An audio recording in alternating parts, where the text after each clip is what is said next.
Assalamualaikum warahmatullahi wabarakatuh. Selamat pagi dan senang sekali rasanya dapat bertemu kembali dengan Bapak, Ibu, dan para hadirin sekalian.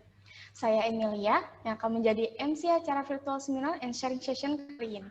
Mengawali kesempatan hari ini, saya ingin menyapa terlebih dahulu para pengisi acara di antaranya yang pertama, Direktur GDK Arya Bogor, Bapak Kusaheri, dan Bapak DRS Alilating MM selaku narasumber kita pada hari ini, Riza Alfarisi Ashar SE selaku moderator kita yang memandu sesi diskusi kita pada hari ini. Mendukung terselenggaranya acara kali ini dari SIE Malang Kuchwara, Malang, PT HRM Global Indonesia, dan First Time Job Training Institute. Serta para hadirin sekalian, tetap setia bersama kami di webinar GNIK Arya Bogor. Saya ucapkan selamat datang dan selamat bergabung di GNIK Arya Bogor Virtual Seminar and Sharing Session seri ke-18 Selasa 15 Desember 2020 dengan tema Sense of Connectedness. Sebelum memulai acara hari ini, agar dapat berjalan dengan lancar, kami menyampaikan beberapa ketentuan mengikuti Virtual Seminar and Sharing Session. Yang pertama, seluruh hadirin diharapkan untuk menyeting silent smartphone Anda masing-masing, serta mencari tempat yang nyaman dengan sinyal internet yang baik, lalu agar streaming lancar, silakan menutup aplikasi atau tag file yang ada di smartphone atau laptop Anda. Pastikan fokus sama seperti menghadiri seminar offline, silakan catat poin-poin penting agar dapat menyerap ilmu dengan lebih sempurna. Ketika acara dimulai, hadirin akan ada di list attendee dan dilarang menghidupkan audio masing-masing untuk menghindari kebisingan. Baik, kepada Bapak Ibu hadirin sekalian, berikut kami akan membacakan susunan acara yang diawali dengan yang pertama, registrasi, yang kedua, pembukaan, yang ketiga, menyanyikan lagu Indonesia Raya, yang keempat, sambutan dari Direktur GNIK Arya Bogor, yang kelima, pemaparan narasumber oleh Bapak Ali Lating dan dengan moderator Mas Riza Alfarisi, yang keenam, sesi tanya-jawab, yang ketujuh, sesi foto bersama, yang kedelapan, penyerahan sertifikat apresiasi kepada narasumber dan moderator, yang kesembilan, penutup. Kami infokan untuk mendapatkan e-sertifikat, silakan mengisi daftar hadir yang kami share di kolom chat dan di saat sesi diskusi berlangsung. E-sertifikat akan kami kirimkan ke email masing-masing peserta yang terdaftar dalam daftar hadir. Para hadirin sekalian, sebagai wujud rasa cinta kita terhadap bangsa dan negara, kami ajak para hadirin sekalian untuk menyanyikan lagu kebangsaan, lagu Indonesia Raya. Para hadirin diharapkan untuk dapat mengikuti.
Lanjut ke acara berikutnya, ini pembacaan doa. Mari kita bersama-sama berdoa secara mandiri sesuai dengan keyakinan dan kepercayaan masing-masing agar ilmu yang didapat hari ini dapat bermanfaat bagi kita semua. Berdoa dimulai.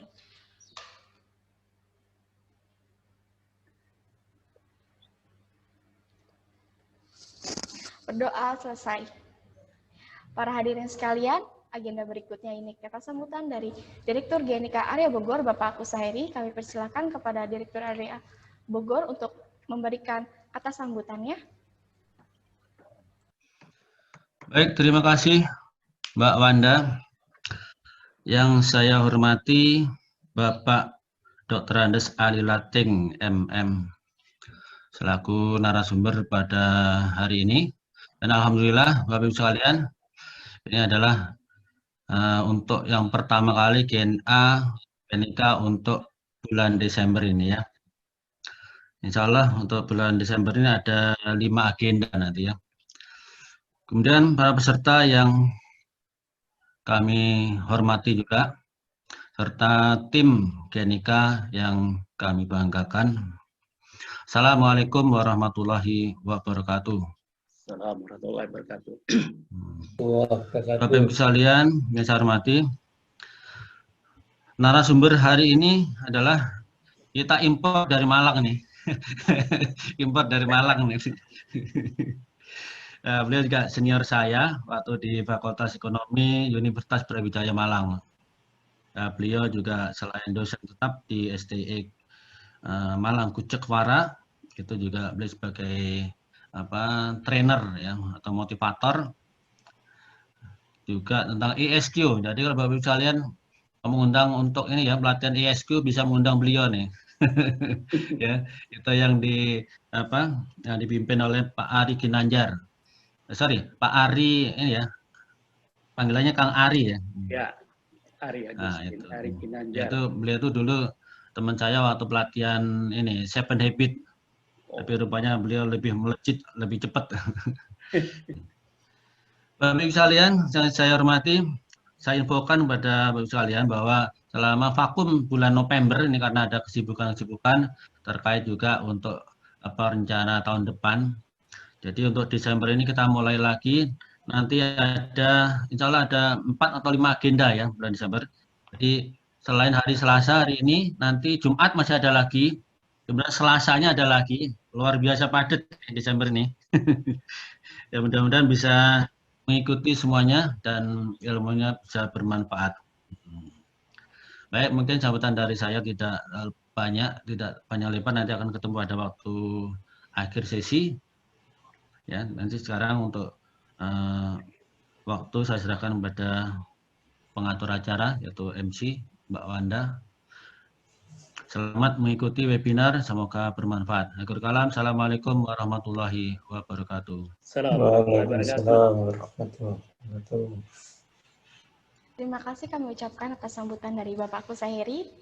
Para hadirin sekalian, kini tiba masuknya ke acara utama, yaitu pemaparan materi dan diskusi. Sesi pemaparan materi dan diskusi akan dipandu oleh Mas Riza Alfarisi. Sebelumnya kami akan membacakan CV moderator kita pada hari ini.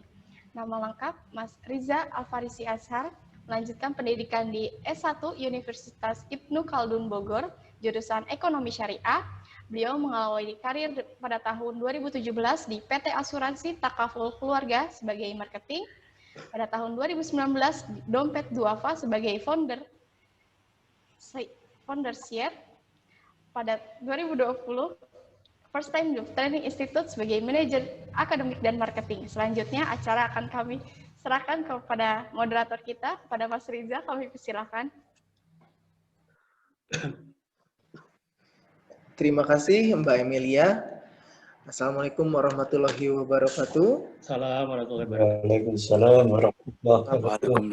warahmatullahi wabarakatuh.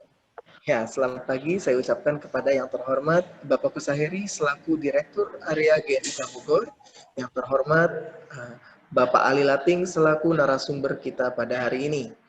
Ya, selamat datang juga kepada seluruh peserta Bapak Ibu virtual seminar and sharing session, yakni acara rutin yang diadakan oleh GNIK Bogor. Senang rasanya bisa kembali lagi kepada rutinitas bertemu dengan Bapak Ibu sekalian untuk sharing ilmu ya. Setelah kemarin di bulan November kami kebetulan vakum dikarenakan ada perencanaan untuk kedepannya GNIK Bogor, dan juga kami diemban tugas oleh Kemnaker untuk mengadakan focus group discussion. Nah, oleh karena itu untuk bulan Desember ini kami padat dengan acara virtual seminar and sharing session. Jadi kepada Bapak Ibu, stay tune terus di GNIK Bogor karena masih bakal banyak banget narasumber-narasumber yang akan membagikan pemaparan materi yang luar biasa. Baik, mungkin sebelum kita masuk ke pemaparan materi, saya akan membacakan terlebih dahulu CV dari Bapak Ali Lating selaku narasumber kita hari ini. Baik, nama lengkap Dr. Randes Ali Lating, MM. Untuk pendidikan beliau merupakan lulusan Sarjana Fakultas Ekonomi Universitas Brawijaya Malang dan melanjutkan S2 di Fakultas Ekonomi Universitas Brawijaya Malang. Sedangkan untuk pengalaman karir beliau merupakan dosen tetap STIE Malang Kuce Cuara Malang. Dan 15 tahun menjabat sebagai Head of PR STIE Malang Kuce Cuara Malang. Lalu beliau juga menjabat sebagai Direktur Malang Public Relation. Beliau juga menjabat sebagai narasumber leadership, public relation, public speaking, communication skill, ESQ, dan hypno-teaching di beberapa perusahaan, perguruan tinggi, anggota DPRD, mahasiswa, guru BK, dan lain-lain. Baik, mungkin untuk menyingkat waktu, kita langsung saja mendengarkan pemaparan materi yang luar biasa ini, pagi hari ini. Saya langsung serahkan waktu dan tempat, saya persilahkan kepada Bapak Ali Lating untuk memaparkan materi. Silakan, Pak. Baik, terima kasih Mas Rija. Bismillahirrahmanirrahim. Assalamualaikum warahmatullahi wabarakatuh. Selamat pagi dan salam sejahtera.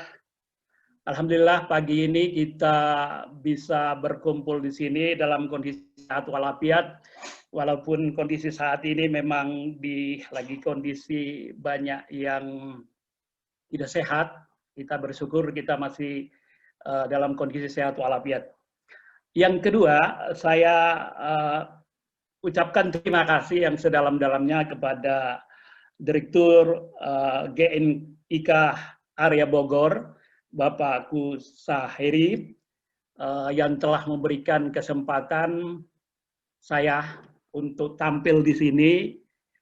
Saya ini dosen di STIE Malang Kuce Cuara, sebuah kampus yang cukup indah di Kota Malang. Pak Kusaheri kalau ingat dulu namanya ABM, kampusnya masih asri sekali. Ini latar belakang saya ini kampusnya cukup indah. Baik, saya pada kesempatan ini akan memberikan materi yang berkaitan dengan repo. Bagaimana membangun hubungan yang harmonis. Saya share dulu materi saya.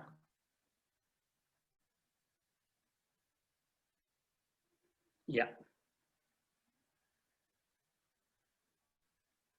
Ya, repo, sense of connectedness, bangun perasaan terhubung dengan orang lain. Ini materi saya. Keluarga saya, perlu saya kenal sekilas saja. Saya asli dari Ambon, istri dari Jawa Tengah, anak saya 5, yang 2 baru bekerja, yang lain masih kuliah. Saya dosen di STIE Malang Kuce Cuara, ABM namanya, pernah 15 tahun menjabat di Kepala Humas Public Relation. Saya punya lembaga pelatihan juga dan narasumber beberapa tempat. Saya terakhir kemarin pelatihan tatap muka terakhir ini, saya kebetulan diminta dari Badan Pengembangan Sumber Daya Manusia Pemerintah Provinsi Jawa Timur memberikan materi kemarin. Saya topiknya emotional spiritual quotient. Ada sekitar 42 kota kabupaten anggota DPRD periode 2019-2024. Materi ini ini tatap muka terakhir kemarin sebelum COVID, selama hampir 6 minggu. Baik, Bapak Ibu, saya akan memberikan materi ini membangun hubungan atau membangun rapuh, bagaimana membangun hubungan baik dengan orang lain. Ini penting bagi saya, menurut saya, dasarnya satu. Firman Allah dalam Al-Quran, surat Al-Hujurat ayat 13, bunyinya begini. Ya ayuhan nas, inna khalaqnakum min dzakari wa unsah, wa ja'alnakum su'uban wa qaba'ila lita'arafuh, inna akramakum indallahi atqakum, innallaha alimun khabir.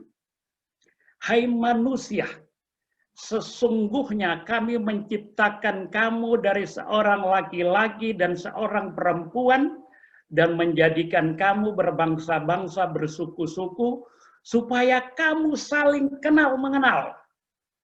Supaya kamu saling kenal mengenal. Sesungguhnya orang yang paling mulia di antara kamu di sisi Allah ialah orang yang paling takwa. Sesungguhnya Allah Maha mengetahui lagi Maha mengenal. Di sini sudah dijelaskan sama Allah bahwa kita itu diciptakan laki-laki dan perempuan bersuku-suku berbangsa-bangsa, tujuannya salah satunya adalah agar saling mengenal, saling berhubungan satu sama lain. Yang kedua ada kata bijaknya begini. Allah selalu memberikan rezeki kepada hambanya melalui tangan orang lain. Artinya apa? Hidup ini jika ingin sukses dan banyak rezeki, salah satunya adalah perbanyak membangun hubungan dengan orang lain. Karena itu Allah melarang memutus hubungan silaturahmi antara sesama. Salah satu sebabnya, jangan-jangan orang yang kita tidak suka, mungkin di merekalah Allah sedang menitip sebagian rezekinya untuk kita. Karena itu berhubungan dengan orang itu penting. Yang ketiga, penting membangun hubungan dengan orang lain. Ada sebuah survei di Amerika, hasil dari survei itu dia mensurvei beberapa perusahaan, 100 perusahaan besar. Hasil survei itu 90% persoalan organisasi adalah komunikasi hubungan. Artinya apa? Bahwa 90% persoalan dalam organisasi perusahaan itu adalah miscommunication. Sering terjadi hubungan yang tidak harmonis. 10%-nya adalah hal lain. Yang keempat, penting membangun hubungan menurut Profesor Dr. Paul de Bloot, 95 tahun, ini dosen Universitas Bisnis Nyenrode, Belanda. Dia katakan dalam sebuah seminar, jika ingin sukses bisnis atau sukses dalam bekerja di Indonesia, maka butuh relasi atau hubungan 80%. Prestasi cuma 20%, cukup. Terbalik dengan Amerika katanya. Amerika prestasi 20%, relasi 80%. Indonesia enggak. Bangun hubungan itu yang penting. 80%. Jadi pentingnya. Yang kelima, tujuan membangun rapport atau hubungan. Satu, agar orang tahu kita, itu penting. Yang kedua, agar orang percaya dan suka dengan kita. Yang ketiga, agar orang mau bekerja sama dengan kita. Dan keempat, akhirnya orang mau membantu kita. Itu pentingnya kita membangun hubungan. Banyak orang yang kurang pintar, tetapi mereka sukses dalam kehidupannya. Karena mereka memiliki kemampuan membangun hubungan dengan baik dengan orang lain. Begitupun sebaliknya, ada orang pintar, tapi mereka biasa-biasa saja. Karena mereka tidak memiliki kemampuan membangun hubungan baik dengan orang lain. Jadi dari 5 itu berarti materi kita membangun hubungan ini penting untuk siapapun. Nah, saya akan bicara tentang bagaimana kita membangun hubungan yang baik. Rapport, sense of connected, bangun perasaan terhubung dengan orang lain. Ada 5 item sebenarnya yang akan kita bahas.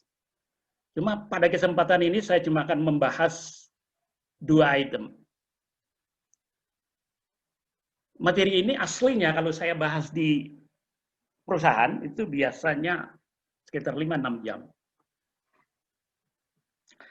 Oke, yang pertama Membangun hubungan yang pertama adalah lakukan interaksi dengan target atau dengan orang lain.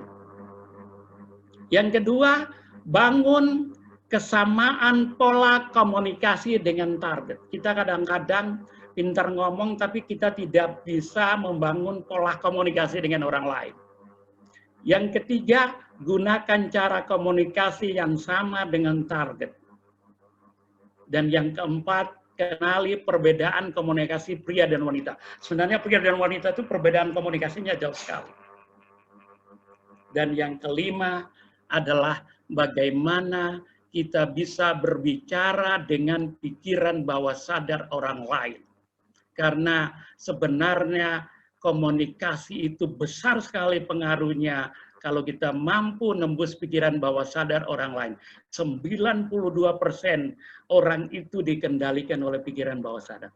Cuma 2 materi ini, 4 dan 5, saya tidak bahas pada kesempatan ini, waktunya tidak cukup.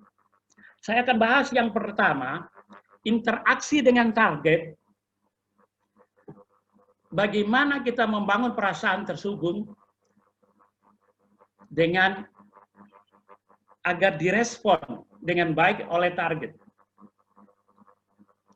Jika kita mengetahui, jika kita ingin membangun perasaan terhubung dengan orang lain, kita harus tahu beberapa variabel-variabel berikut yang dapat mempengaruhi dalam sebuah komunikasi.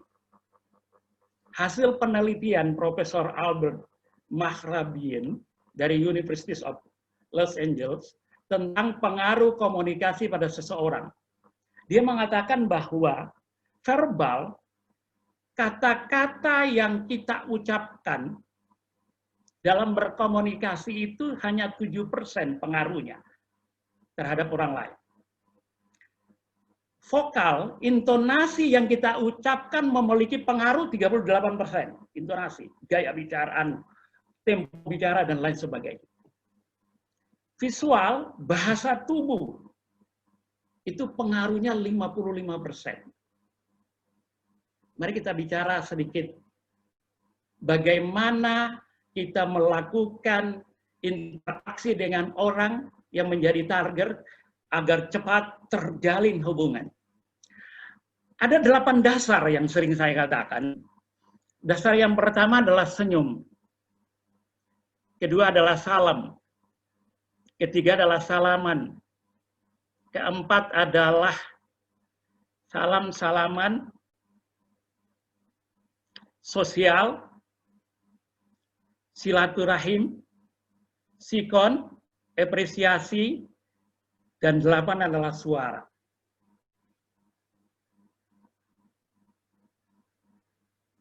Yang pertama adalah senyum. Orang itu akan lihat kita, aura kita itu pertama kali muncul dan itu mempengaruhi dia, itu adalah senyum. Begitu kita tampil pertama senyum, orang akan melihat, orang ini kayak pernah kenal. Padahal enggak. Kenapa? Karena kita sudah mengeluarkan aura positif.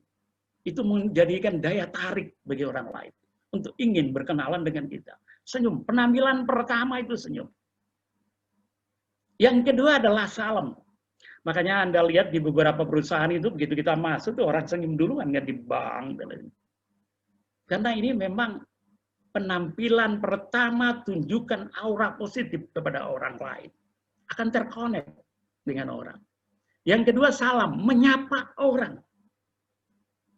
Orang itu kalau kita pertama kali kita sapa itu walaupun belum kenal, tapi apalagi kalau kita tahu namanya, langsung orang merespon kita.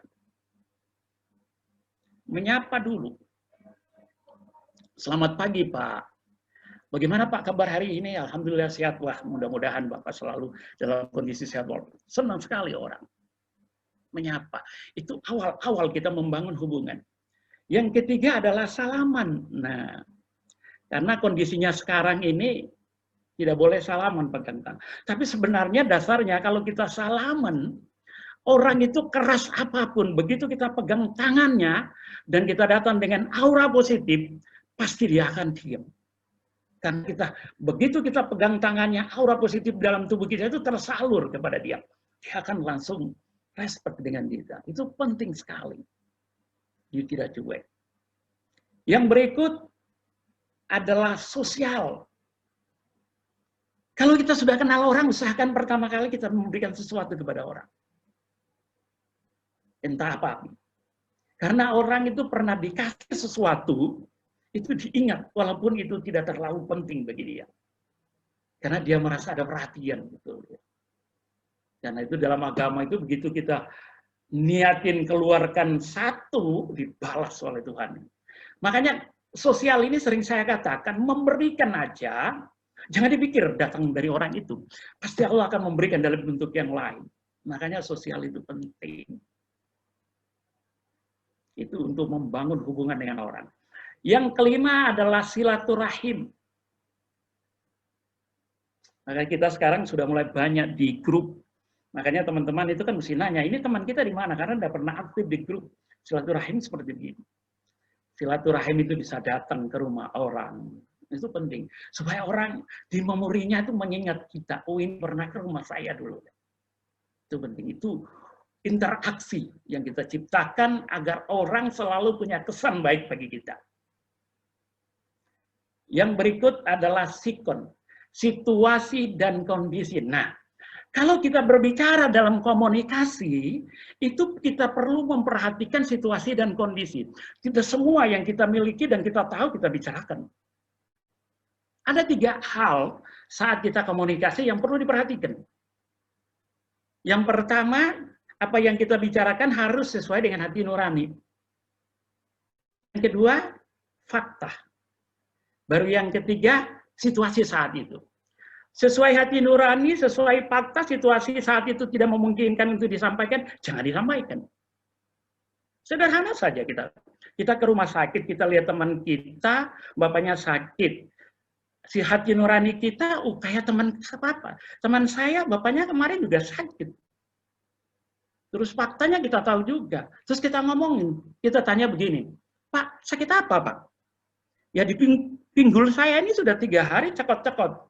Terus kita tahu kemarin teman saya, bapaknya juga begitu, cekot-cekot juga, faktanya juga. Terus kita bilang, lupa sama dengan teman saya, bapaknya juga di pinggul cekot-cekot, 7 hari meninggal orangnya. Apa nggak stres orang? Situasinya tidak memungkinkan untuk kita bicarakan. Jangan dibicarakan. Itu penting. Yang berikut adalah apresiasi. Siapapun suka diapresiasi. Itu penting. Kita ketemu orang, selamat pagi Pak, bagaimana kabarnya Bapak? Hari ini Bapak cerah sekali, senang saya lihat Bapak. Oh, orang senang kalau sudah begitu. Itu penting.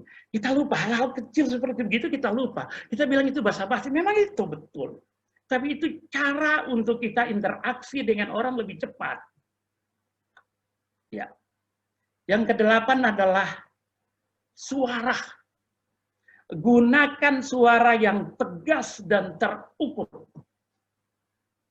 Kalau orang sudah berbicara dengan suara yang tegas dan terukur, itu dampak pengaruhnya sangat besar sekali. Itu penting kita.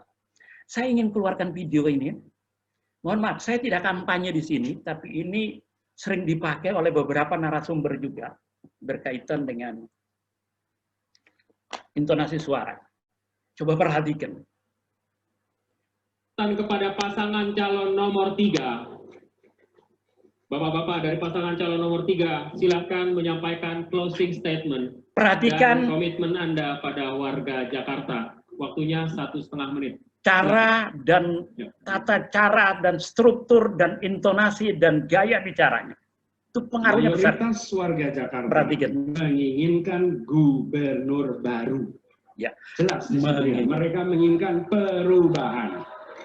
Ya. Dan kepada pasangan cukup menginginkan gubernur baru. Katanya ditata betul. Itu kelihatan sepele, tapi itu menembus pikiran bawah sadar orang lain. Menginginkan perubahan. Itu kata penting. Kata penting itu kalau kita tegas dan terstruktur dengan baik, itu nembus pikiran bawah sadar orang lain. Orang akan melihat kita, wah hebat ya. Itu penting. Jadi itu. Yang berikut.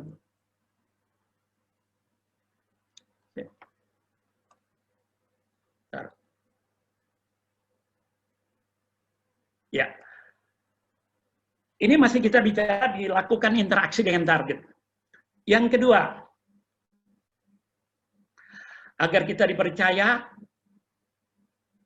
tunjukkan kompetensi. Yang kedua, kalau tadi yang pertama adalah bangun hubungan. Yang kedua adalah kompeten. Kompeten diri itu pengaruhnya besar supaya orang respect dengan kita. Kompeten seseorang sangat dibutuhkan agar orang lain dapat percaya dan yakin atas kehandalannya, sehingga kata-kata yang dikeluarkan akan dapat menghipnotis lawan bicara. Coba kita lihat ya, perhatikan.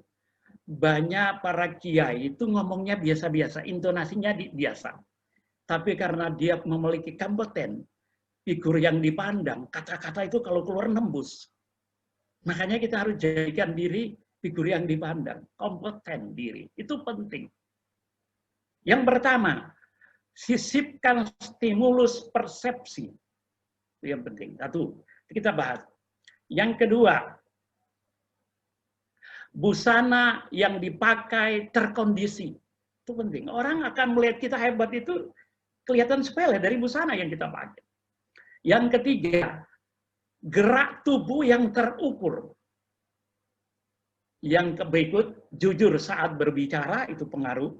Dan yang keempat, kelima, kecerdasan emosional yang terkendali. Ini kelihatan sepele, banyak orang tidak perhatikan itu, ini penting. Oke, kita bahas satu-satu. Kompeten, figur yang dipandang. Sisipkan stimulus persepsi, ini penting. Dalam interaksi antara kita dengan lawan bicara, sisipkan stimulus persepsi bahwa kita adalah orang yang kompeten. Kita adalah figur yang dipandang, misalnya saat kita bercerita, Anda bisa menggunakan covert authority pattern atau pola authority terselubung. Masukkan persepsi itu bisa dua cara kalau kita bicara. Menyisipkan suatu persepsi ke orang, bisa dua cara. Bisa cara persuasif dan cara teror, bisa otoriter. Cara teror. Saya kasih contoh sederhana. Persuasif. Seorang narasumber, dia sebelum tampil di depan misalnya, dia harus cerita pengalamannya minimal.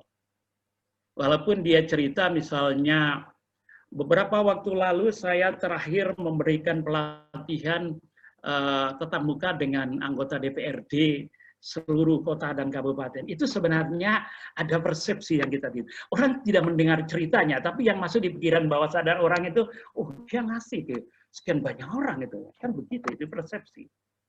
Itu persuasif. Tapi kalau kita bicara otoriter, itu bagaimana kita buat orang agar orang anggap sebenarnya kita hebat. Dia akan terbuka dengan kita. Saya cerita, saya punya pengalaman aja, Bapak Ibu.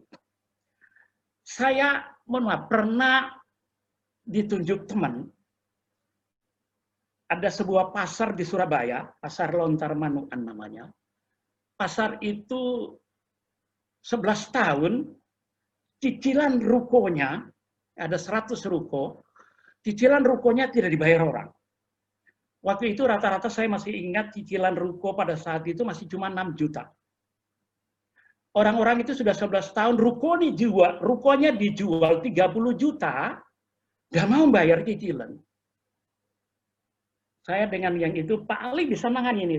Ya saya lihat dulu, kita gunakan teknik komunikasi aja. Ya oke, kita lihat dulu. Saya ke sana dengan orangnya, orang Malang, kontraktor di Malang. Ih, ternyata rame orang-orang. Persoalan orang tidak mau bayar karena sering ditagih tapi tidak jelas persoalan. Jadi orang-orang tidak mau. 2 minggu kita ketemu, tidak ada yang mau. Terus saya bilang, Pak, baik, besok dikumpulkan semua orang, nanti saya setting aktivitasnya, bagaimana saya ingin tahu orang-orang mau apa tidak. Nah, itu menggunakan otoriter, saya ceritain. Ini pengalaman. Akhirnya kumpulkan semua orang, sudah kumpul semua, ada sekitar 100 orang.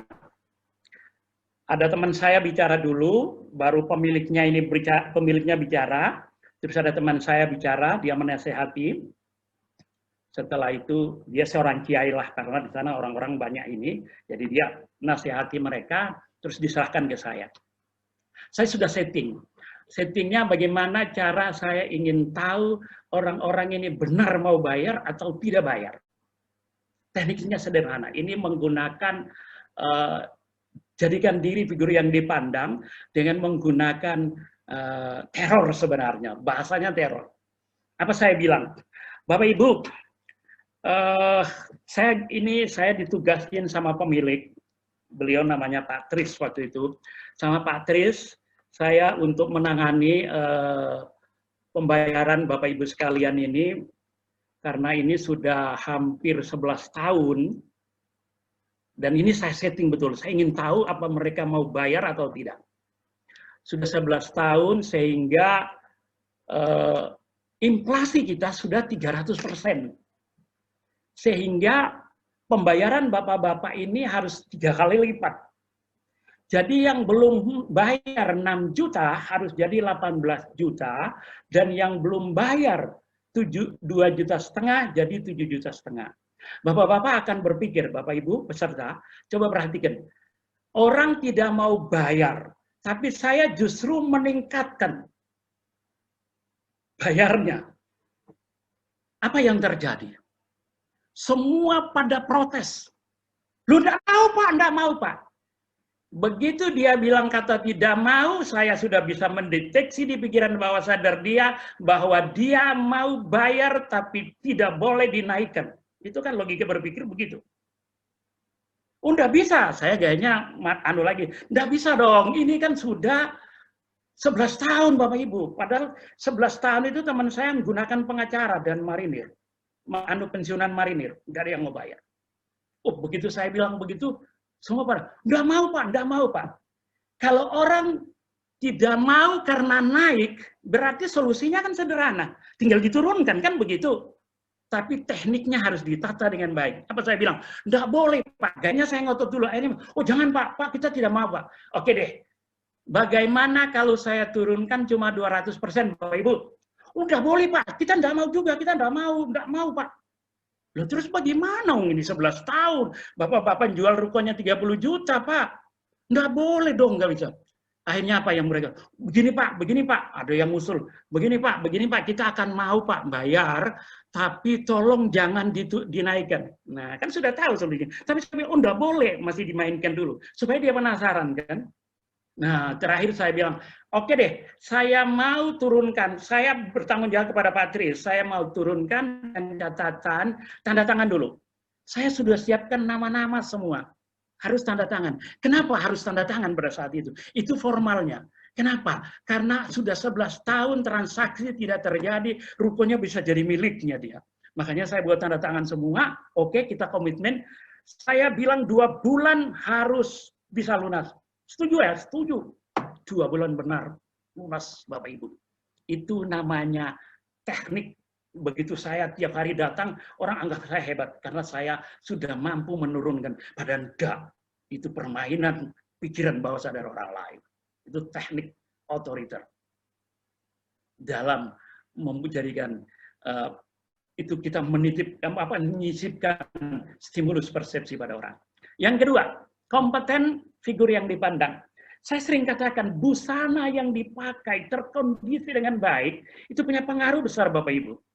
Para pelamar yang telah datang di kantor misalnya Bapak Ibu ya, ini banyak juga bapak-bapak dari HRD, coba diperhatikan orang yang berbusana di atas itu dengan berbusana di bawah, dia melamar sebagai seorang karakter, pasti Bapak akan milih orang yang di atas, penampilannya jelas. Jadi busana itu menunjukkan kompetennya seseorang. Makanya saya sering bilang mahasiswa saya, kalau you lamar pekerjaan penampilan biasa-biasa orang sudah tahu ada apa yang ada di pikiran kamu. Berarti orang ini biasa. Tunjukkan bahwa orang punya kompeten. Itu penting sekali. Berbusana salah satu.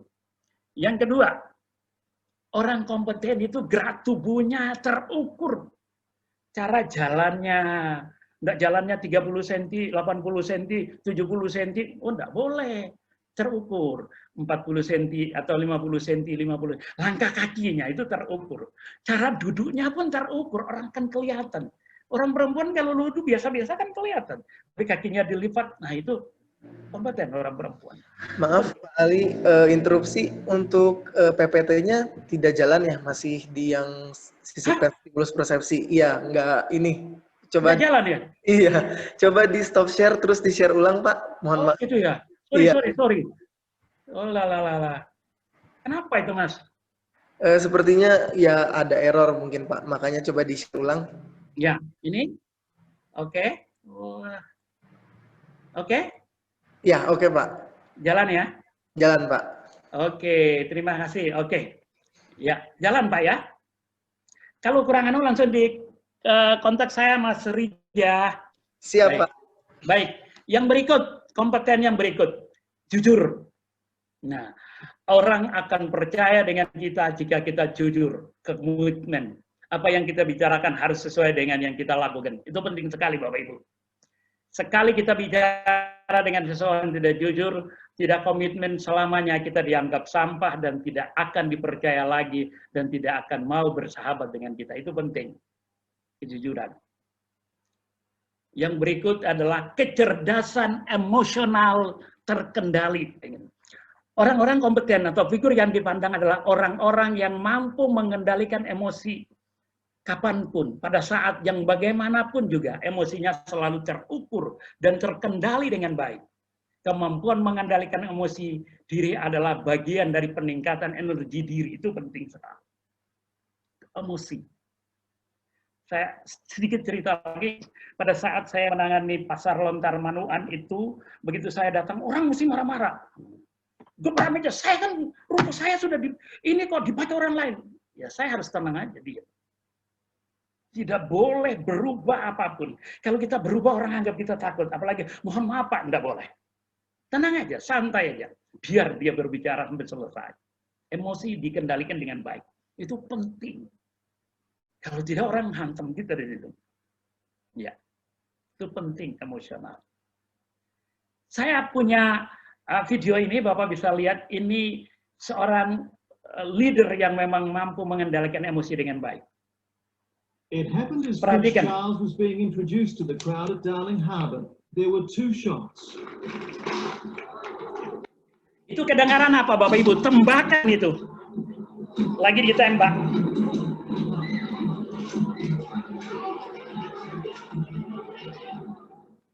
The attacker came within a metre of the Prince, the New South Wales Premier, among those who grabbed him. Eyewitnesses say the man is aged in his late 20s. Perhatikan Bapak Ibu, Pangeran Charles itu mau ditembak dalam jarak 2 meter, tembakannya sudah keluar. Reaksinya dia tenang, dia ingin menunjukkan bahwa dia adalah leader yang efektif. Pemimpin yang hebat, tenang. Tidak menunjukkan bahwa dia takut, karena dia pemimpin. Emosinya terkendali dan terukur dengan baik Bapak Ibu. Itu penting sekali. Semua orang pada sibuk, dia masih pegang dan lengan bajunya masih dikancing-kancing santai aja. Seakan-akan tidak ada yang terjadi apa-apa begitu. Karena dia tahu bahwa dia dalam kondisi pasti aman. Itu penting sekali Bapak Ibu. Jadi ini yang disebut, saya ingin kasih tahu bahwa kecerdasan emosional yang dapat dikendalikan oleh Pangeran Charles, ini yang disebut oleh psikolog ternama Daniel Goleman, penulis buku Emotional Quotient, adalah pemimpin efektif. Pemimpin efektif adalah pemimpin yang dapat merubah perusahaan-perusahaan yang tadinya bagus menjadi perusahaan-perusahaan yang hebat. Kata Daniel, seorang pemimpin tanpa kecerdasan emosional, meskipun dia dilatih melalui pelatihan berkelas, memiliki pemikiran yang bagus dan ide-ide cemerlang yang tak berhenti datang padanya, ia tetap tidak bisa menjadi seorang pemimpin yang efektif karena dia tidak akan mampu merubah perusahaan dari bagus menjadi hebat. Itu orang yang mampu mengendalikan. Makanya pernyataan Goleman ini diperkuat oleh hasil penelitian Jim Collins yang ditulis dalam bukunya Good to Great. Jadi emosional diri itu penting. Yang berikut, lakukan interaksi dengan target yang berikutnya adalah jadikan diri kita bermanfaat dengan orang lain. Semua orang akan ingin bersahabat dengan kita kalau bagi dia kita adalah orang yang bermanfaat baginya. Hidup ini jika ingin membuat orang suka, percaya, dan mau bekerja sama dengan kita adalah dengan membantu orang lain atau jadikan diri kita bermanfaat buat orang lain. Kata Nabi Muhammad SAW, khairun nas anfa'uhum linnas. Sebaik-baik manusia adalah bermanfaat bagi orang lain. Itu penting. Kalau kita sudah masuk pada wilayah itu, semua orang akan mau dengan kita, bersahabat dengan kita. Apa kata Jack Ma? Nasihatnya begini. Nasihat Jack Ma, jika kamu bekerja untuk dirimu dan pastikan menolong orang banyak, ketika orang lain sukses, ketika orang lain bahagia, kamu juga sukses, kamu juga bahagia.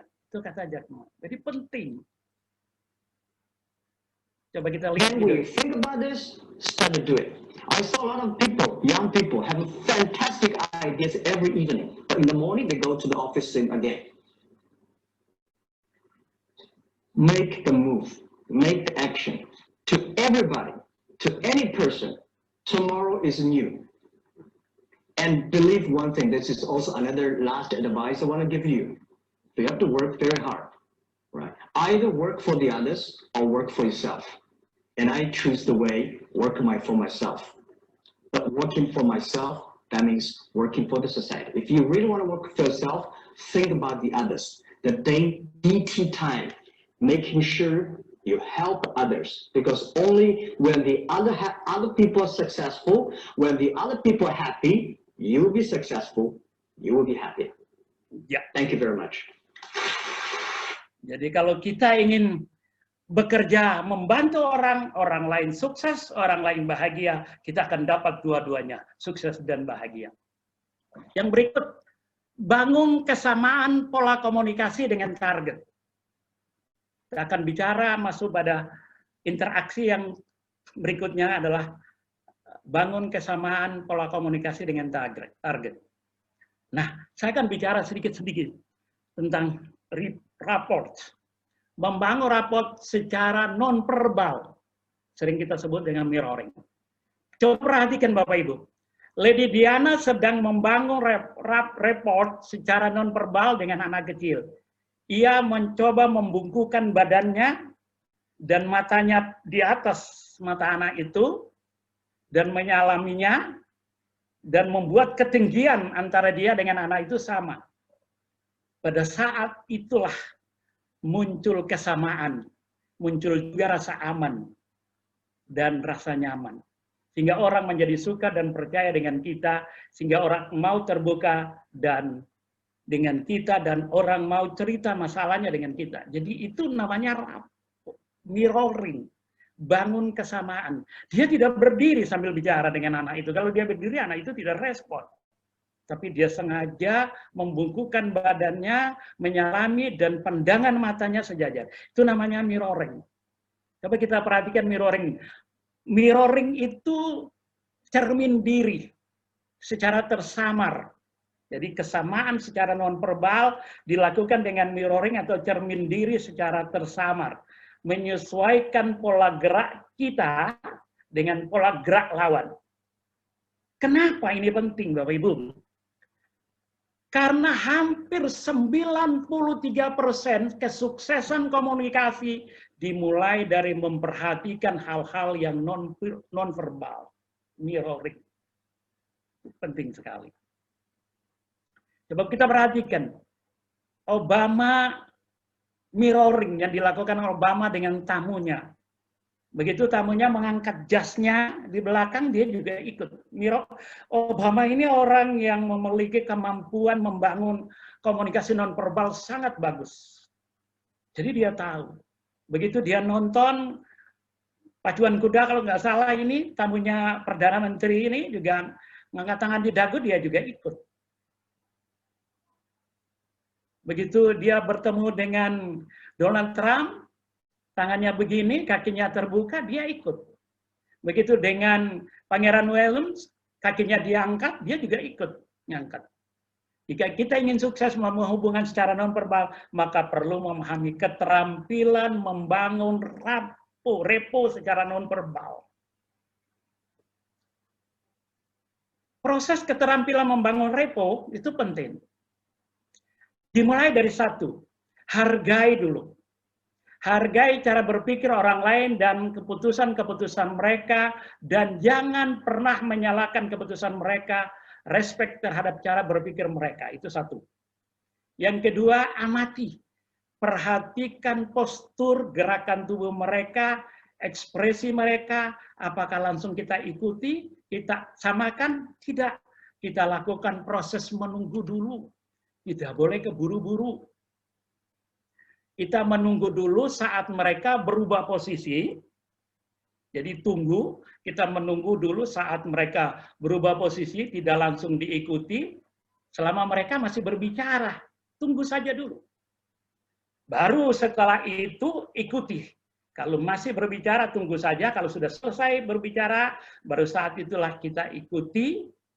Kita mendapat kesempatan untuk merespon entah bertanya atau berbicara. Itu kita merespon, bertanya atau berbicara, baru kita ikut merubah. Karena dia tidak akan memperhatikan gerak kita, tapi dia pada saat itu sedang mendengarin apa yang kita. Jadi itu tidak ketahuan, sehingga posisi kita sama lagi. Baru ikuti, baru kita mulai ikut untuk menyesuaikan gerak tubuh kita dengan gerak tubuh mereka. Inilah proses mirroring. Jadi itu perlu diperhatikan, kelihatan sepele. Apalagi kalau sudah level-level pimpinan, penting sekali. Yang berikut, membangun repo secara verbal. Kalau tadi kita bicara non-verbal, membangun repo secara verbal.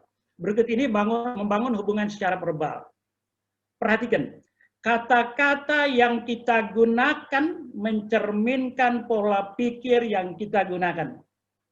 Kata-kata yang digunakan orang lain, target kita atau prospek kita, mencerminkan pola pikir yang digunakan mereka. Ini materi ini kalau kita bicara di hypnoselling penting. Orang kadang-kadang di hypnoselling itu kan yang dikejar cepat itu mau beli berapa Pak? Salah. Bangun hubungan dulu yang penting. 40% kita bangun hubungan. Nah, dan kita perhatikan pola pikir mereka dilihat dari pola kata. Penting kita mengetahui pola pikir mereka atau pola kata yang mereka gunakan agar kita bisa menyamakan pola kata atau pola pikir dengan mereka. Dengan demikian target atau prospek kita akan merasa dimengerti dan didengarkan oleh kita. Pada saat itulah terbangun hubungan baik. Ya. Ada 3 pola kata yang perlu diperhatikan. Ada 1, lihat, dengar, rasa atau visual, auditorial, kinestetik. Yang kedua, ingin dan tidak ingin, ini mewakili arah motivasi dia. Yang ketiga, harus dan mungkin, mewakili arah pengambilan keputusan. Ini biasanya dibahas efektif ini pada saat kita bicara hypnoselling. Saya akan bahas yang pertama aja, lihat, dengar, rasa, lihat, dengar, dan rasa. Visual, auditorial, kinestetikal. Ya. Nah, perlu memahami pola kata. Pola pikir orang lain itu dilihat dari pola kata yang dia ucapkan. Ada 3 tadi saya katakan, auditorial, mendengar, dia menangkapnya dengan mendengar, visual, kinestetikal. Kita kadang-kadang kan pertama kali lihat orang itu yang kita lihat apanya? Apa bau parfumnya? Atau sentuhannya, atau pandangan pertama penampilannya, atau mendengar kata-katanya, itu masuk dalam pola pikir kita. Ya, kita bahas 1. Pola pikir adalah respon emosional yang Anda berikan kepada aktivitas normal sehari-hari. Respon seseorang muncul dari penglihatan, bisa dari penglihatan, pendengaran, pergerakan kinestetikal. Jadi itu. Oke. Kita mulai pertama. Kata-kata yang kita bicara pola pikir orang auditorial. Orang auditorial itu yang ada pada dirinya itu adalah mendengarkan. Jadi sehingga kata-kata yang muncul selalu diucapkan adalah saya dengar. Kasakusunya begini, obrolannya begini, pembicaraannya begini, bisikannya begini, diskusinya begini. teriakan begini, nyaring, berisik, hening, panggilan, suara. Itu kata-kata yang sering diucapkan oleh orang auditorial. Kalau dia sering menggunakan kata-kata ini, kita sudah tahu ini orang auditorial. Berarti pendekatan kita harus pola pikirnya auditorial. Itu penting. Jadi pendengaran. Dan orang-orang auditorial itu peka terhadap pendengaran. Jadi dia. Jadi makanya kalau kita keluarkan kata-kata tidak pas langsung dikoreksi. Itu orang-orang ini. Itu penting saya auditorial. Yang kedua, kata-kata yang diucapkan oleh orang pola pikir orang visual. Lihat, nampak, kelihatannya, gambarannya, terlukis, pandangan, cara, jelas, berwarna, dan lain sebagainya. Makanya orang visual itu penampilan yang dilihat pertama kali dari seseorang itu. Wow, bajunya kok kayak begitu, itu penampilan pertama yang dilihat. Itu perlu diperhatikan. Jadi Anda misalnya mahasiswa wawancara penampilan pertama sudah Allah, karena orang visual ada, ya sudah. Ngomong kayak apapun dianggap ada. Itu penting. Jadi itu pola kata yang dikeluarkan. Nanti kita bicara. Yang berikut orang kinestetikal. Kata-kata yang sering muncul dari orang-orang kinestetik adalah rasa, feeling saya, tangkap, getaran, rileks, dan lain sebagainya. Sehingga kalau Anda, mohon maaf, wawancara, begitu Anda masuk ruangan, baunya kurang enak, langsung dia bilang, oh iya Mas, nanti wawancara kita lanjutkan, nanti kalau ini saya kontak. Karena bagi dia itu sudah tidak sesuai lagi. Itu penting diperhatikan. Itu orang kinestetik.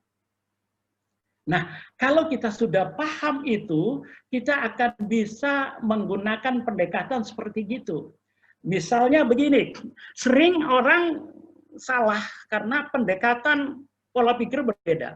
Lawan bicaranya misalnya begini, adakah kamu mendengar sesuatu yang bisa mengingatkanmu akan kejadian waktu itu? Terus kita jawab begini, sampai hari ini tidak pernah terlukis di saya kejadian tersebut.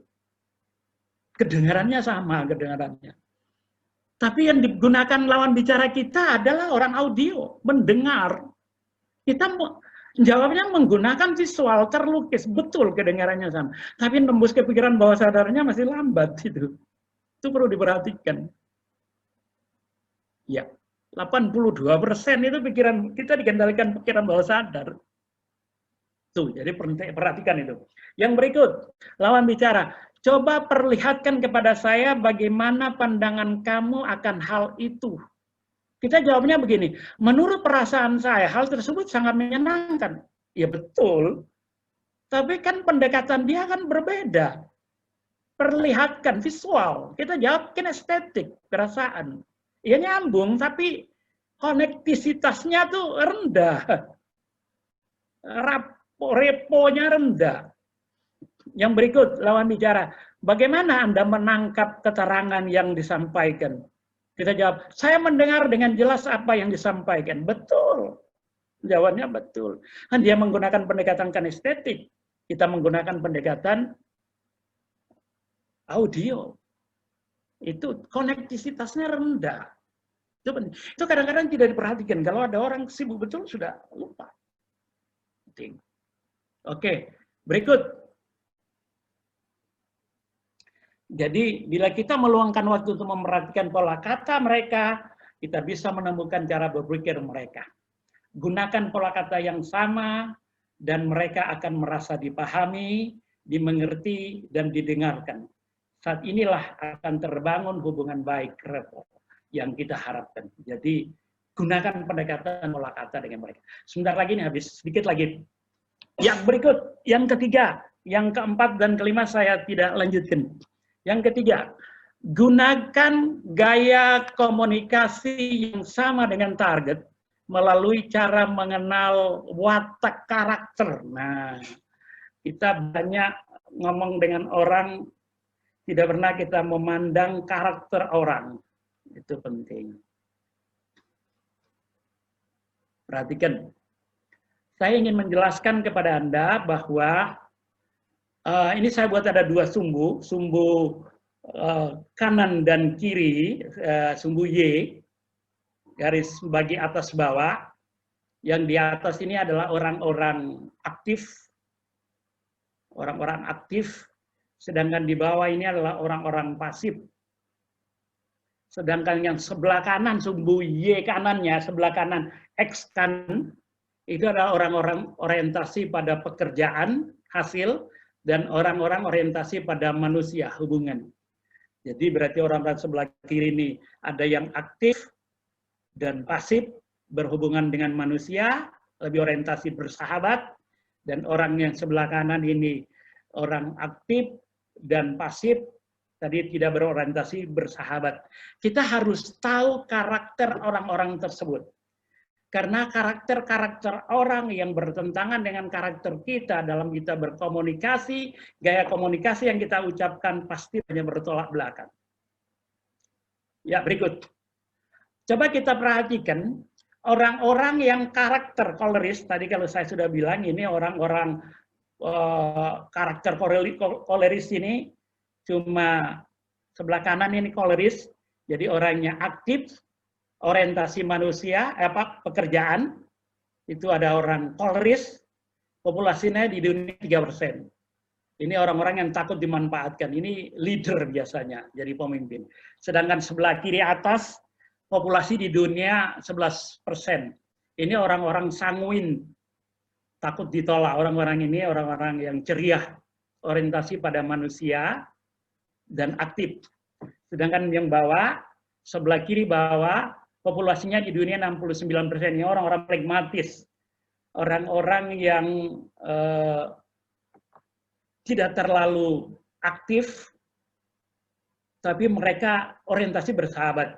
Sedangkan yang sebelah kanan, melankolis, ini adalah orang-orang yang tidak aktif, dan orang-orang yang juga serius, tidak terlalu akrab dengan orang lain. Ya, kita perhatikan gaya bicara mereka. Oke, kalau orang-orang koleris yang sebelah kanan tadi, atas kanan, tipe orang dominan, orang pengatur. Orangnya tinggi dominasinya, suka menguasai orang. Cuma kurang bergaul. Selalu orientasi pada hasil, bicara to the point. Tegas, tidak suka bertele-tele, dan suka bersaing. Tapi ini karakter pemimpin dia memang. Yang kedua sebelah kiri, sanguin, ini tipe orang gaul. Orang aktif, gaul tapi dia pembicara. Orangnya dominan dan suka bergaul. Mudah tersenyum, ramah, banyak bicara, optimis, selalu optimis, dan suka tampil tipe selebritis. Yang berikut, yang ketiga, yang ke bawah, kiri bawah, ini tipe orang pragmatis adalah tipe orang harmonis, pengamat, orangnya tulus, tidak suka konflik, suka bergaul, ramah, nuruti, tidak suka dominan, banyak nurut, dan suka berteman.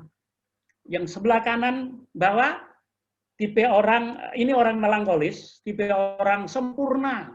Orang-orang ini harus sempurna, pemikir. Tipe ini tidak suka bergaul dan tidak suka dominan. Tertutup, tidak suka tampil, mudah tersinggung, selalu sempurna, teoritis, suka pada aturan, tipe peneliti ini biasanya. Nah, kalau kita tahu karakter-karakter orang ini, maka kita akan menyesuaikan gaya komunikasi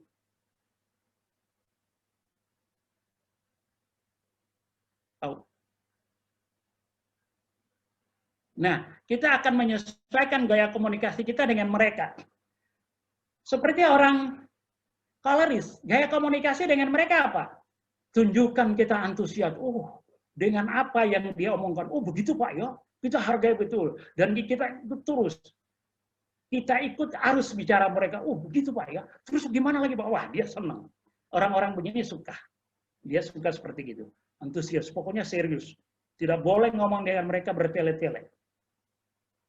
Nah, yang berikut, gaya komunikasi dengan mereka, tunjukkan orang-orang sanguin, tunjukkan kita antusias, dan apa yang dia bicarakan, kita ikut gaya bicara dia, yang dinamik. Wah, terus bagaimana Mas? Bagaimana Mbak? Waduh, enak ya baksonya. Wah, Dia suka karena orang-orang ini ceria, suka banyak ngobrol dan tidak menyimpan rahasia orang. Apa aja diceritakan. Jangan ngomong-ngomong temannya, ya, tapi diomongin juga. Yang berikut, orang pragmatis, gaya komunikasi dengan mereka apa? Orang ini sabar, maka kita bicara dengan mereka ramah, tenang. Tidak, kita orang kaloris terus kita ngomong, oh terus bagaimana mas, ya, nggak bisa. Mereka nggak suka. Terus kita suka cerita temennya, nggak suka dia. Mereka tidak suka konflik dengan orang lain. Makanya harus slow. Mencerita kejengkelan orang lain, dia tidak suka. Jadi, kejelekan orang lain jangan diceritakan mereka tidak suka. Itu gaya berbicara, itu perlu diperhatikan. Kalau kita tidak memperhatikan itu, orang akan merenggang dengan kita. Nah, yang terakhir ini adalah orang melankolis.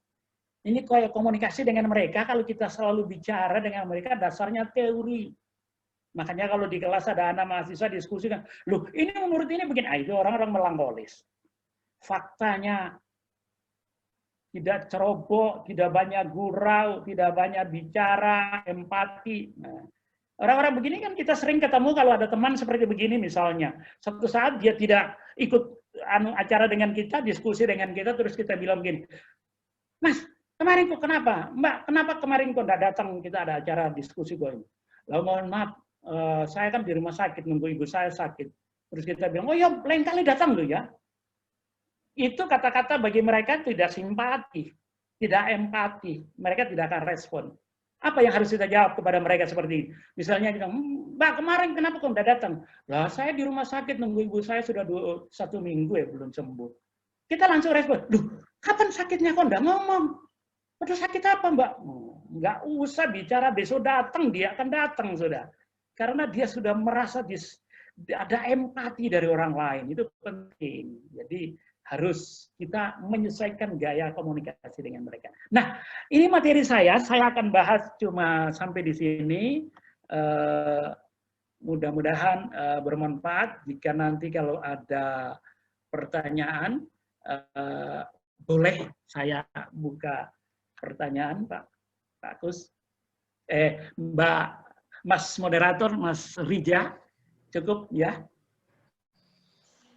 Ya, baik. Terima kasih Pak Ali untuk pemaparan materinya yang sungguh luar biasa ya. Tadi dibahas juga bagaimana sih untuk membangun hubungan baik ini, ternyata kuncinya adalah komunikasi. Dari 5 item ini cuma dibahas meskipun cuma 2 ya, tetapi itu sudah mencakup banyak hal, ya dari interaksi dengan target, terus bagaimana kesamaan pola komunikasi dengan target, dan lainnya. Mungkin untuk selanjutnya kita akan masuk ke sesi tanya jawab atau diskusi. Dilihat juga pertanyaan yang masuk sudah cukup banyak ya dari para Bapak Ibu peserta sekalian. Mungkin saya akan bacakan untuk pertanyaan pertama. Ada pertanyaan dari Ibu Ria Dewi. Pertanyaannya adalah, bagaimana melakukan pendekatan seseorang yang tipenya one man show pada saat kerja sama dalam tim? Nah, monggo dijawab Pak Ali. Silakan. Ya, ini berarti orang color di sini kayaknya ya, Mas. Iya, Pak. Coba dijelaskan sedikit, Mas, biar saya Untuk Ibu Ria Dewi bisa membuka mic-nya untuk menjelaskan lebih in-depth lagi pertanyaannya. Ibu Dewi. Ibu Ria Dewi. Iya, Pak. Iya. Halo. Tolong dijelaskan pertanyaannya, Bu. Saya biar. Ini Pak, ada kerja sama tim di kami dan tipe orangnya itu tipe orang yang one man show itu maksudnya apa saja yang mau dia kerjakan dikerjakan sendiri padahal kita kerja tim. Nah, bagaimana melakukan pendekatan kepada orang-orang yang tipe seperti itu? Ya, baik. Oke, ini dalam leadership itu kan orang-orang yang tidak mau mau bekerja sendiri, semua mau dikerjakan. Akhirnya lama-lama begitu pekerjaan numpuk bingung sendiri dia begitu. Ya. Baik, seperti begini memang orang-orang seperti begini memang orang-orang yang butuh diperhatikan ya. Berarti kita harus mengadakan persuasif, pendekatan pribadi. Nah, itu pendekatan pribadi dengan mereka. Orang itu kalau ditegur di saat teman-temannya bekerja terus dia ditegur, dia tidak suka. Kadang-kadang dia kadung asik, lupa. Walaupun dia kadung asik, dia lupa. Akhirnya mau dikerjakan semua, dia mau ngambil alih. Nah, itu kita harus pendekatan pribadi, kita bicarakan, kita ini tim. Mari kita bangun kesamaan bersama, tidak perlu begitu, kita lakukan. Suara saya dengar ya, Mas Rija? Masih jelas, Pak. Silakan dilanjutkan. Jadi, itu pendekatan pribadi itu penting, Mbak. Persuasif. Jadi, kita harus komunikasi dengan dia. Ketua timnya ajak ngobrol dengan dia. Itu penting. Ya. Jadi itu kuncinya sebenarnya di situ. Orang itu kalau sudah ngajak ngobrol baru dia kaget. Oh iya ya saya lupa. Nah, karena mesti dikasih tahu. Kita kan kadang biar dikasih tahu. Bola-balik dikasih tahu ya dia tahu terus. Dalam ilmu cara berbicara dengan pikiran bawah sadar orang terus dikasih tahu terus, diulang-ulang terus, 5-6 kali dia baru ingat biasanya. Kadang-kadang begitu juga. Maka itu harus komunikasi persuasif, kita kumpul dengan mereka. Ya, saya pikir gitu sementara dulu. Yang lain Mas. Jadi ya baik, terima kasih untuk jawabannya Bapak Ali dan terima kasih juga untuk pertanyaannya Ibu Ria. Mungkin pertanyaan selanjutnya ada dari Bapak Andika. Pertanyaannya adalah, setiap orang memiliki canggung tersendiri dalam hal bertemu orang baru. Pertanyaannya, bagaimana kita menutupi rasa canggung kita di hadapan orang yang akan kita komunikasikan gitu dengan target? Ya, betul. Misalnya begini, kalau kita komunikasi dengan orang baru, dan orang baru itu levelnya tinggi dari kita, itu yang sering kesulitan. Nah, saya sering kasih tahu, maka kunci pertama yang harus dilakukan, kita lihat dulu orang ini, kita harus tahu dulu. Oh ini dia kerja di perusahaan ini, atau dia dosen, atau dia apa. Nah, kita pendekatan pertama dengan dia, kita begitu ngobrol, kenal, setelah itu lemparkan pertanyaan yang berkaitan dengan profesi dia. Orang itu malas ngomong, tapi begitu kita lemparkan pertanyaan yang dia tahu, dia akan langsung merespon untuk menjawab. Nah, di situ terjadi interaksi.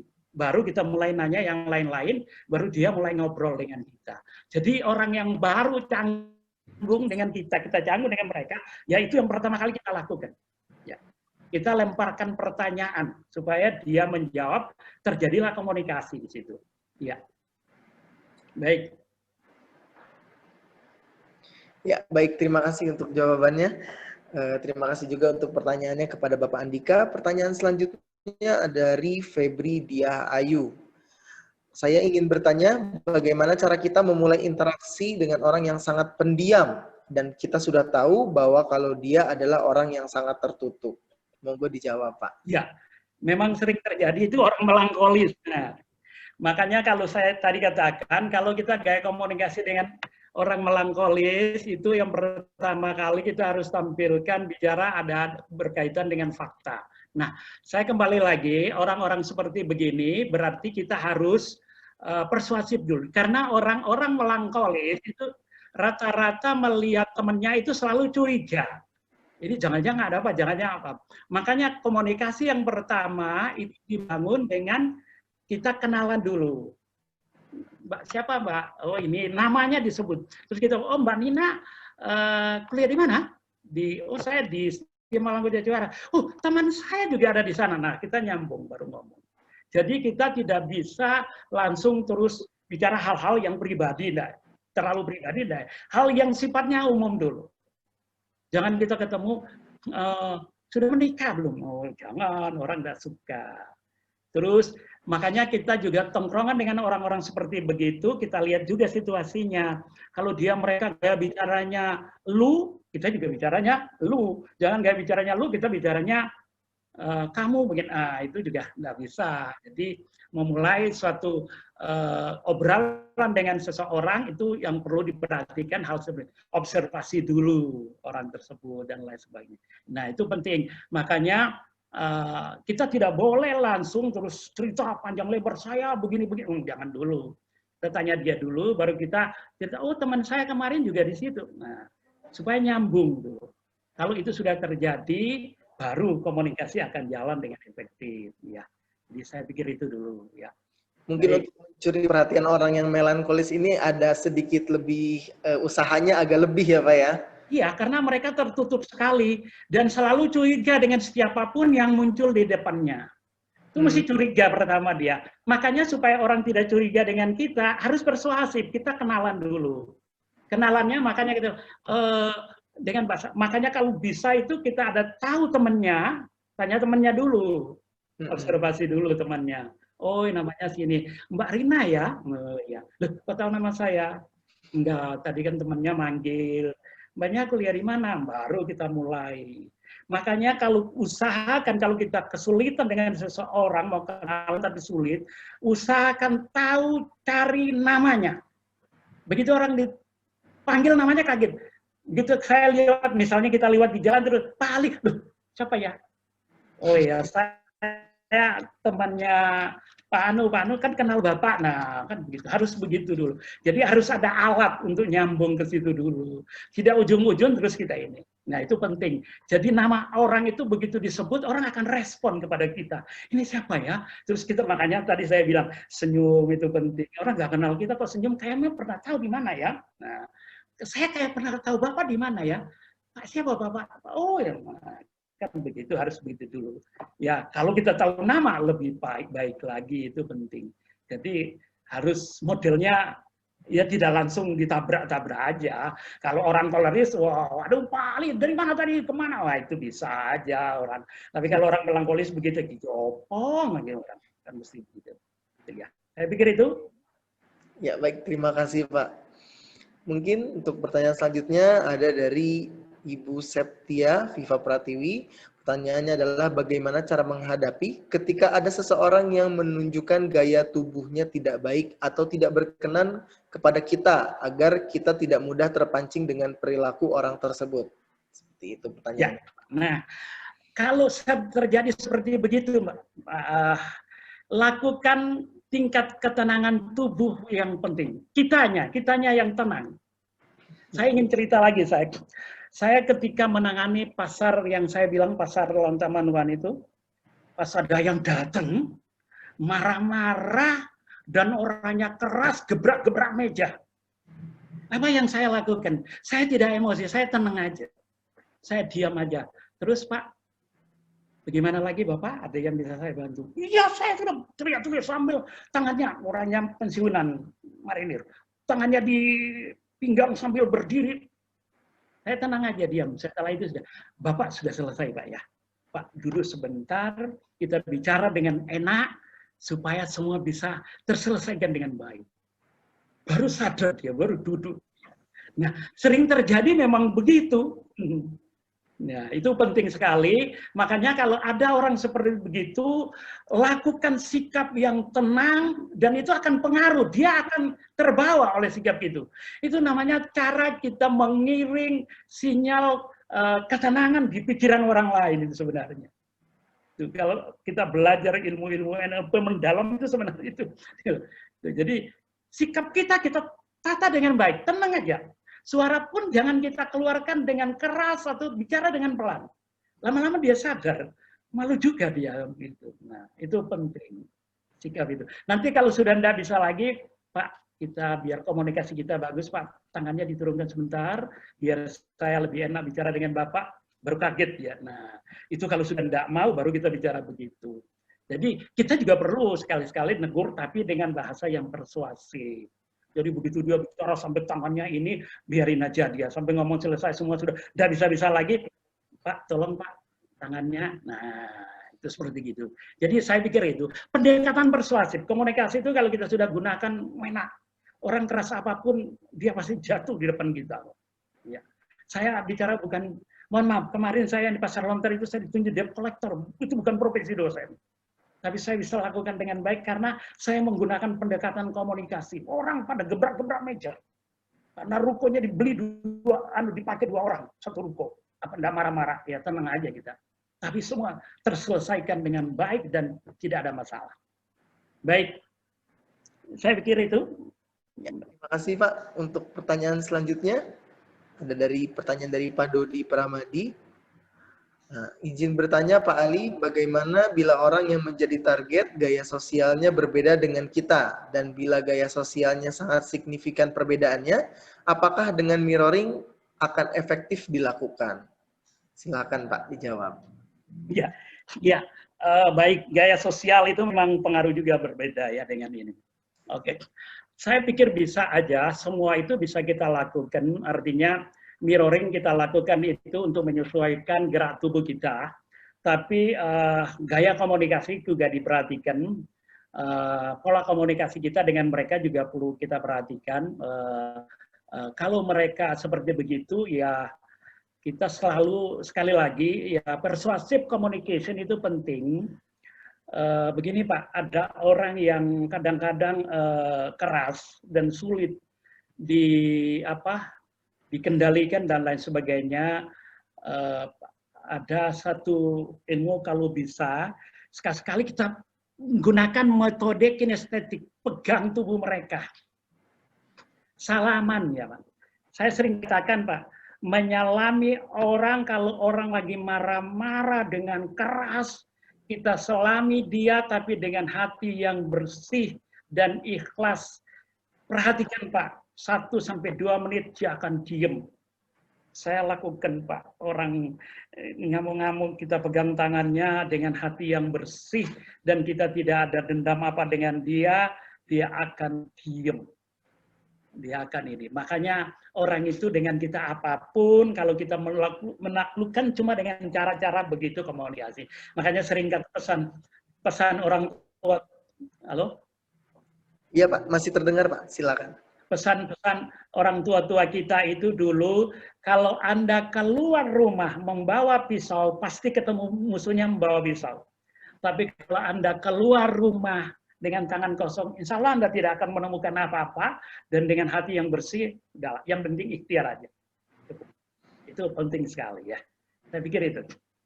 Baik, mungkin ada tanggapan dari Pak Dodi. Apakah sudah jelas jawaban dari Bapak Ali? Terima kasih Pak Ali, sudah jelas.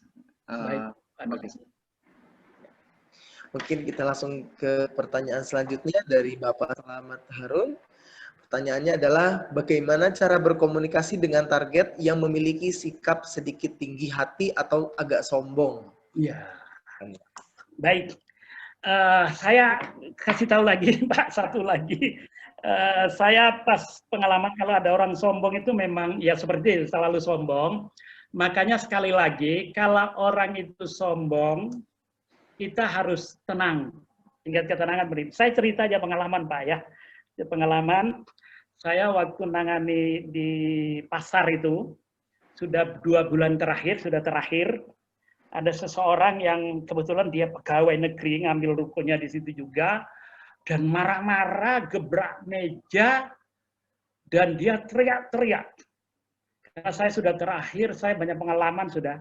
Tenang saya selalu mengendalikan diri dengan baik. Saya selalu berpikir begini, Allah itu selalu bersama dengan orang-orang sabar.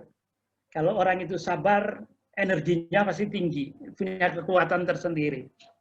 Itu dia marah-marah, udah emosinya tinggi, marah-marah, saya terus diem, terus dia bilang, saya mau telepon bapaknya ini.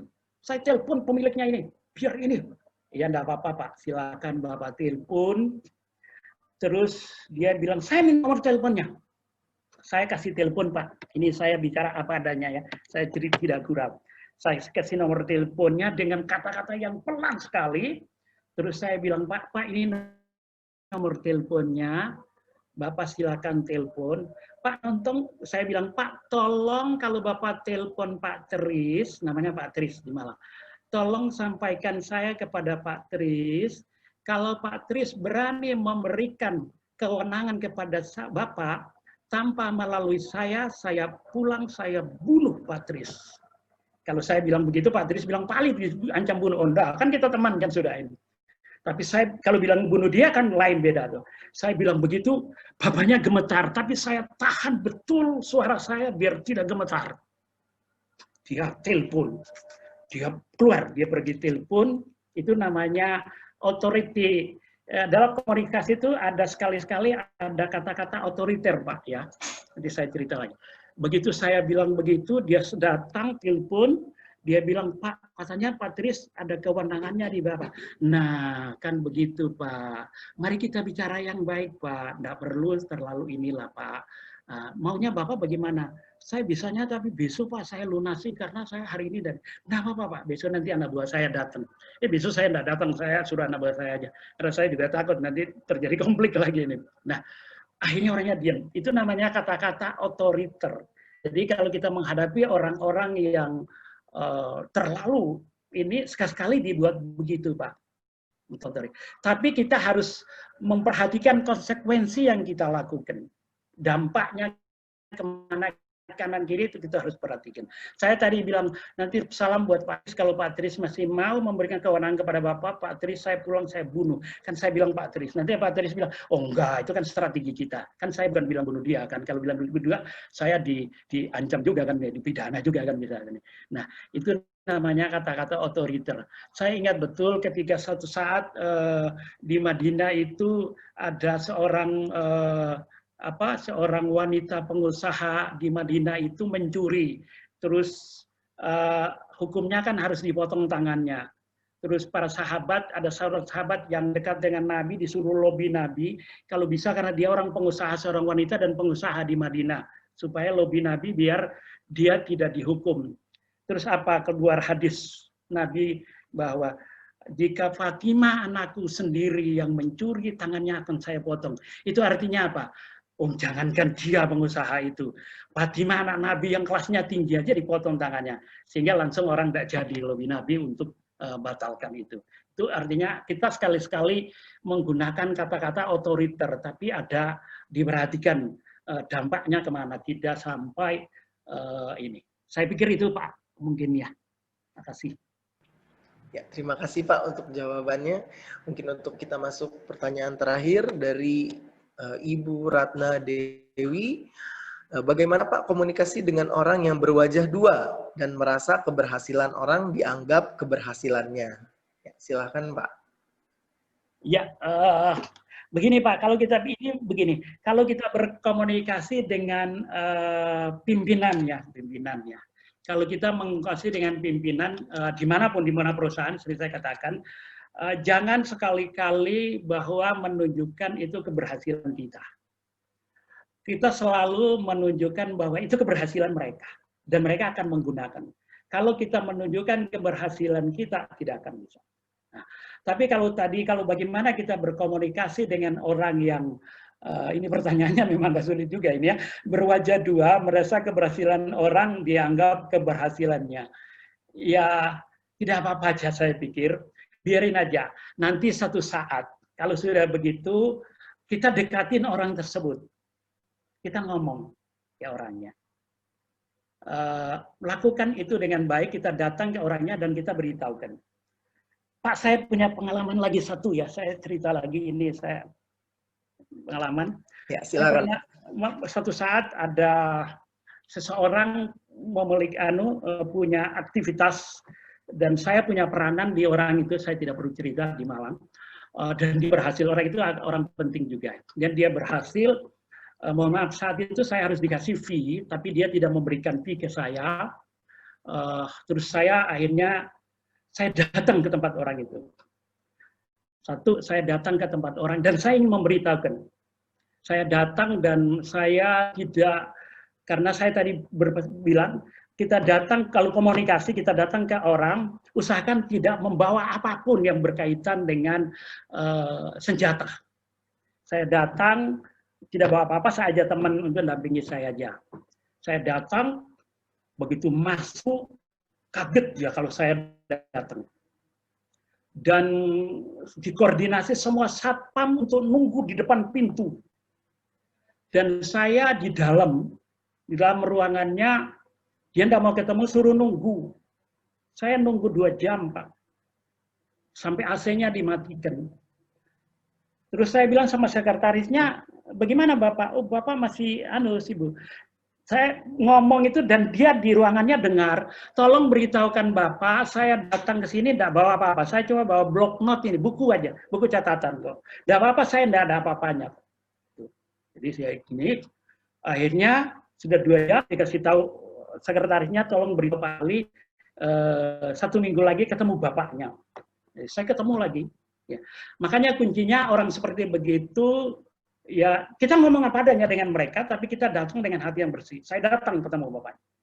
Datang itu dikawal satpam di ini. Saya pikir, loh kenapa? Tapi saya selalu berpikir kalau saya datang dengan niat baik, pasti orang tidak akan apa-apapun.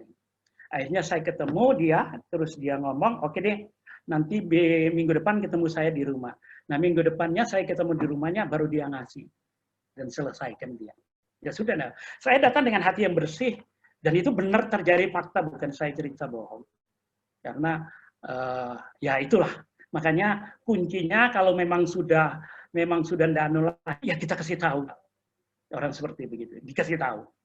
Tapi kita datang dengan hati yang bersih, kita bicara apa adanya dengan hati yang bersih, pasti terselesaikan. Saya lakukan di Malang dan orang itu punya perumahan banyak di Malang dan saya dapat informasi mahasiswa saya, memang itu nakal kok sering gini. Wah ya sudah, nggak apa-apa, tak datangin aja. Katanya punya banyak orang-orang yang ya semacam dibantu-bantu dia, nggak apa-apa, saya datang aja, tapi dengan hati yang bersih dan saya beritahukan itu hak saya, harus dikasih. Dan dia akhirnya alhamdulillah juga menyelesaikan dengan baik. Baik, saya pikir begitu Pak, kita datang ketemu orang seperti itu, ngomong dengan hati yang bersih, insya Allah komunikasi itu kan begitu. Udah, lakukan dengan hati yang bersih, insya Allah semua akan berjalan dengan lancar. Baik, saya pikir itu ya. Saya pikir cukup Mas ya, sudah cukup Mas Rija? Iya Pak. Kita masih ada waktu 10 menit, mungkin satu pertanyaan secara... Oh boleh, silakan. Ada yang langsung ngomong dengan saya juga boleh. Open mic, silakan buka kamera dan mic-nya. Apabila ada pertanyaan yang ingin disampaikan secara langsung, saya berikan waktu sekitar 1 menit untuk mengucapkan pertanyaan. Apabila tidak ada, kita akan langsung lanjut ke sesi rangkaian penutupan.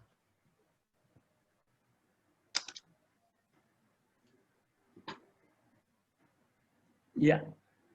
Mungkin sudah tidak ada lagi ya, sudah banyak pertanyaan tadi. Langsung? Enggak ada ya? Ada? Oke. Pak Dodi sudah cukup ya? Alhamdulillah Pak, terima kasih, cukup jelas. Baik, terima kasih Pak Pak ilmunya. Mohon maaf kalau kurang Pak. Iya. Baik. Oh ini banyak yang ikut, nanti dikasih sertifikat ini, lumayan ini. Sertifikatnya keren ini. Mahasiswa terutama, sudah saya bilang itu penting dipakai dalam kerjaan nanti. Ya baik, sepertinya sudah cukup ya Pak ya, tidak ada yang bertanya lagi.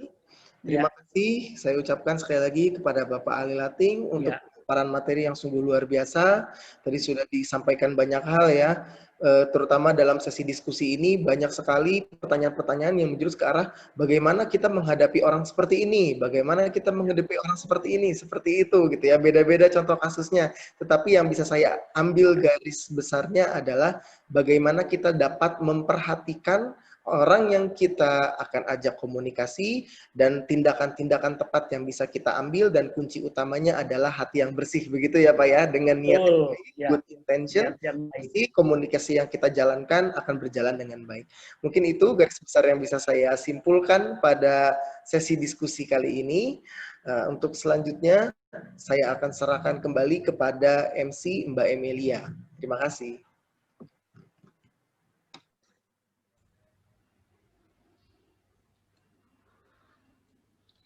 Ya, terima kasih. Alhamdulillah acara diskusi kita pada hari ini berjalan dengan lancar, luar biasa sekali. Ada banyak saran-saran membangun yang didapat dari para narasumber kita, yaitu Bapak Ali Lating. Terima kasih Bapak Ali Lating karena telah berkenan menyempatkan waktunya berbagi ilmu untuk menginspirasi kita semua, serta moderator kita Mas Riza yang mengatur jalan diskusi dengan baik. Baik, terima kasih para hadirin sekalian. Saat ini kita masuk ke agenda foto bersama dengan para narasumber dan moderator. Dipersilakan kepada para hadirin untuk membuka kameranya. Mohon dibantu oleh host kami.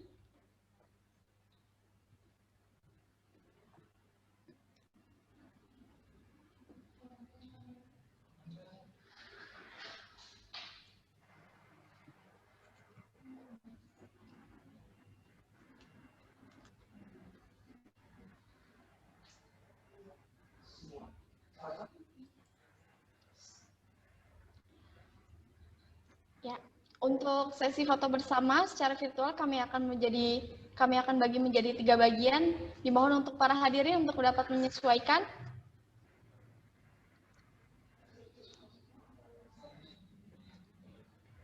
Jika ada yang belum terbuka kameranya, bisa acungkan tangan. Ya, apabila ada yang kesulitan untuk membuka kamera, mungkin bisa langsung menyebutkan namanya. Apabila tadi ada tidak sengaja oleh tim panitia ditutup kameranya, ya akan saya hitung sampai 30 detik akan kita mulai sesi foto bersama.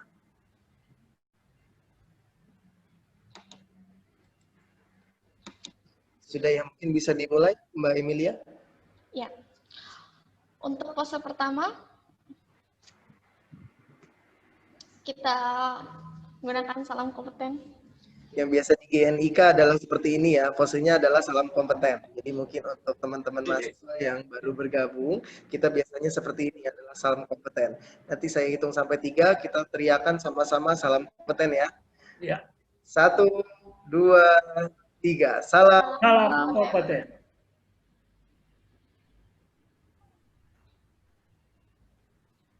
Oke, sekali lagi.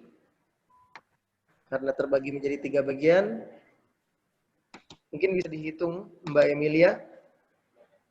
1, 2, 3.